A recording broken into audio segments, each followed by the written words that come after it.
Hi, everybody. I'm Brittany Lewis, a breaking news reporter here at Forbes. Joining me now is the Council on Foreign Relations, Lowy Distinguished Fellow in U.S. Middle East Diplomacy, and former U.S. Ambassador to Israel, Martin Indyk.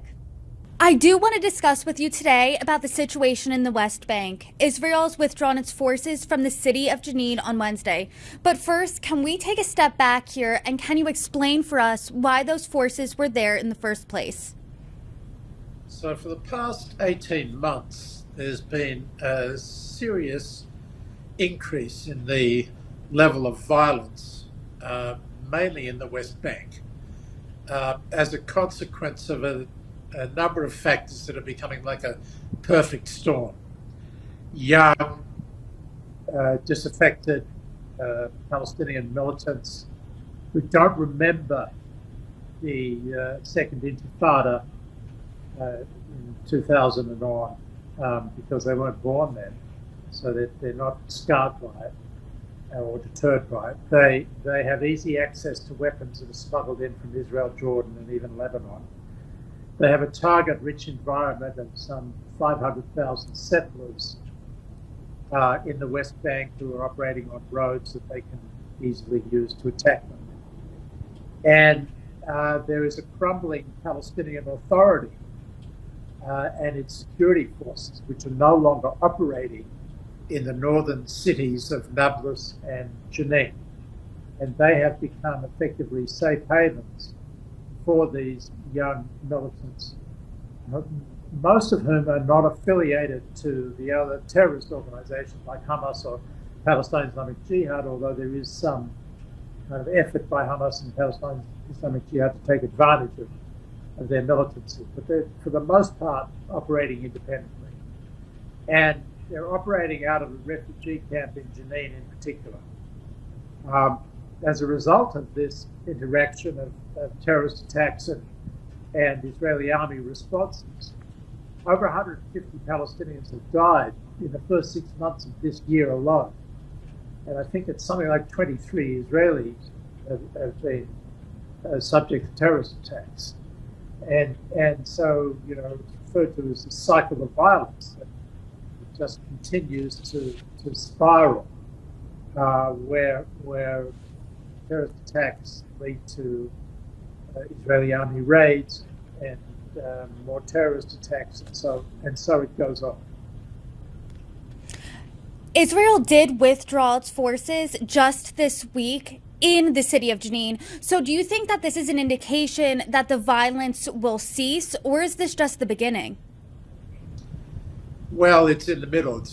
As I said, it's already begun some time ago, but there's no way that their raid will end the violence. Indeed, there's already been a terrorist attack today and one Israeli killed in the West Bank. But I think it was yesterday or maybe the day before, there was another terrorist attack in Tel Aviv. And so the circumstances that I described are like a perfect storm. And Israel doesn't have a magic bullet for stopping this from happening. And sending in a brigade with 1,000 soldiers, aircraft, drones, may have had some effect on the infrastructure in the Jenin refugee camp. But most of the militants fled before the army could catch them. 12 were killed. They all seem to have been associated with militancy, but that's a small amount. And as I said, because the settlers are easy targets, and plenty of weapons, and these groups can operate from places they don't have to operate out of the refugee camp, it will continue. The only answer to this is an answer that's not available, which is that the Palestinian Authority be bolstered, supported, Palestinian security forces go in and take control. They're too weak and too unwilling to do that job in these circumstances. And the alternative of the Israeli army occupying places like the refugee camps is just a recipe for increased violence, because the friction will become daily between the Israeli army and the militants. So it's a pretty dismal prospect, given the circumstances. You're not sounding too optimistic. So in your opinion, what would you say needs to happen now, aside from the solution you said that won't happen? What is the viable solution you see to de-escalate these tensions immediately then? There is no simple way out. The situation has deteriorated to the point where it's very hard to arrest it. Egypt and Jordan and the United States were brought in to support the Palestinian Authority and try to get Israel and the Palestinian Authority to cooperate again. That made some progress, but then the Israeli government, which is a government that's held hostage by its far-right members who are pushing for the collapse of the Palestinian Authority rather than strengthening, had blocked Israel from doing the kinds of things that would help the Palestinian Authority regain credibility and the ability to police the territory that's supposed to be under its control. So I don't see that the only real answer here is available at the moment, and I think that the United States, Egypt, Jordan have reached a point of exasperation with this Israeli government and its settlement policy and its willingness to allow settler vigilantes to burn Palestinian villages. I mean, there's a kind of, they're fed up, and there's a kind of, I think, attitude of, well, it's your problem, it's your backyard that's on fire, you need to fix it. And as I've already explained, the Israelis don't have a good way of fixing it, except what they call mowing the grass. Just going in like they did, usually in smaller numbers, and try to pick up the militants or kill them and hope that deters others from acting. But it's not working, and there's no reason to believe that it will work just by using more force. And it's a slippery slope, as I explained, towards an Israeli reoccupation of these areas, which will only make matters worse, unfortunately. You were the U.S. ambassador to Israel. So let's say you were in that position today. What would you do? I've been there before. Literally, I mean, I was there at the outbreak of the Second Intifada, where the circumstances were better than today because there actually had been a political process. There is no political process that can kind of give the parties, the governments on both sides, a reason to try to bring this under control. That political process doesn't exist now. So what would I do now as ambassador? I would be going back to Washington and saying, look, this situation is terrible. We have only one shot, and that's to get the Palestinian Authority back on its feet and the Palestinian security forces operating again where they should be in Nablus and Jenin. And we really need to work with Egypt, Jordan, and Israel to make that happen. And the Israelis will need to understand that they're going to have to do things that they haven't been prepared to do, including curbing settlement activity, curbing the actions of settler vigilantes, and helping the Palestinian Authority, giving it greater credibility amongst its own people. And that means giving it the ability to function, giving it funds that Israel has been withholding, and giving it territory, more territory to control, if they're prepared to take on responsibilities that they should have for exercising control over the territory and people that are supposed to be under their control. I do want to get your reaction to some of the responses to the situation. First are that reports say that UN experts have said that the military operation in Jenin could amount to a war crime. What's your response to that?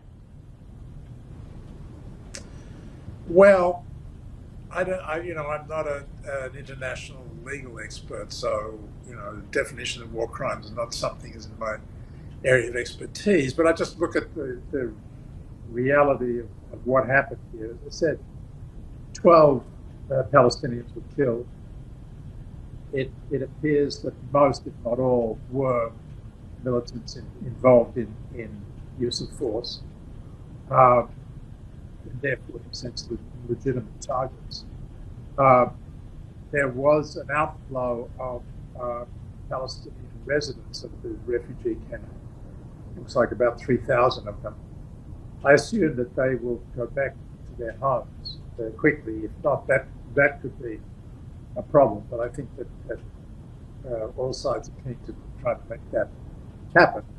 There was damage, a lot of damage done to the infrastructure in the refugee camp. I don't know whether that tantamount to a war crime. I doubt it. But that's going to be rebuilt. The UAE has already pledged $15 million to that, and so that process will, I guess, get underway. So, in the end, I don't think there's a huge amount of damage, or I mean, there were a considerable number of civilians wounded, but as far as can be told, maximum 1 or 2 were dead. So I think that it's hard to see this was a war crime.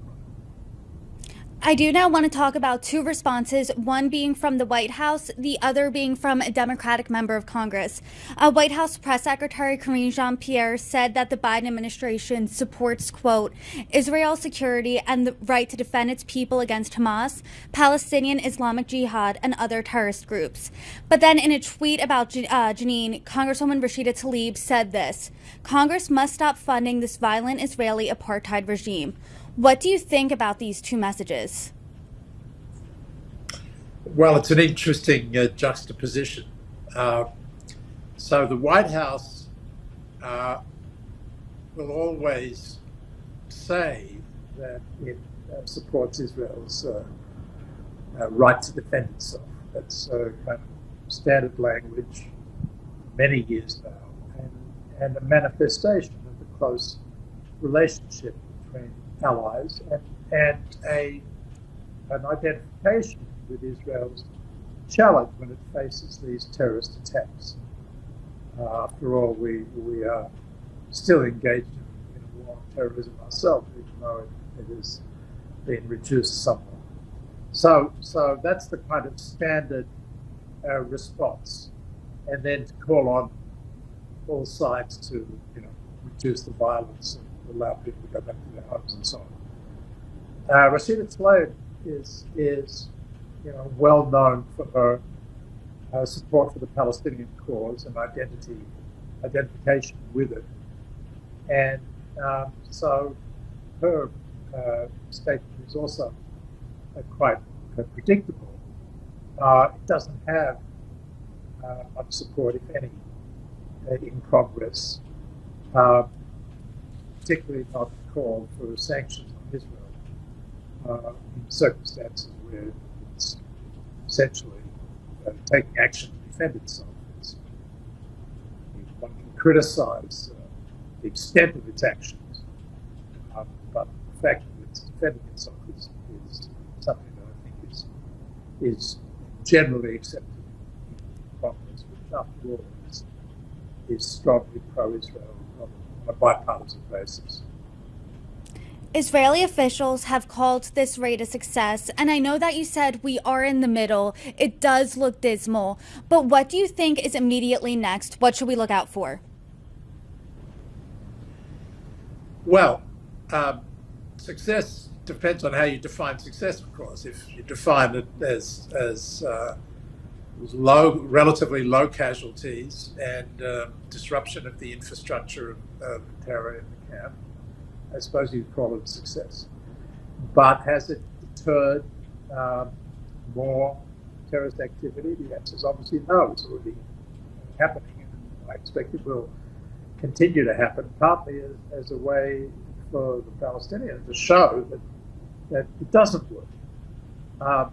So I've suggested before, I think what we're going to see is a continuation of this cycle of violence, terrorist attack, Israeli retaliations, fueling those violence.